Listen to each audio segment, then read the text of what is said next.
Welcome to Luca is a Billionaire, where the only thing I invest in is your answers.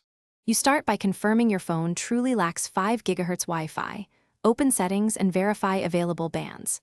Once done, buy a dual-band router or portable repeater that supports client, bridge, or LAN to Wi-Fi modes. You need a device that can connect to a 5 GHz upstream network and then rebroadcast or share it over to 4 GHz. Make sure you also have a laptop or PC and an Ethernet cable for initial configuration. This saves time and avoids wireless setup quirks. Next, configure the new router to act as a bridge or repeater. First, plug your PC into the router by Ethernet and log into its admin page. Then choose Client, Bridge, or Repeater mode. Scan for the target 5 GHz network and join it using the correct password, so the router's backhaul is on 5 GHz.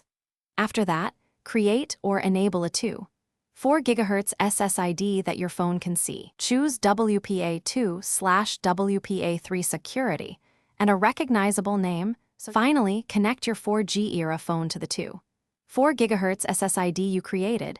You'll now be using a device that backhauls on 5 GHz. Test connectivity with a web page and a quick speed test to confirm the upstream band is working. If anything fails, first reboot the bridge router and your phone, then recheck the router's status page to ensure it's linked to the 5 GHz network.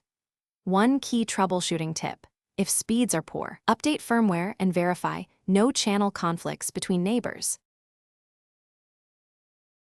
Thanks for watching and please subscribe. It's the best investment you'll ever make.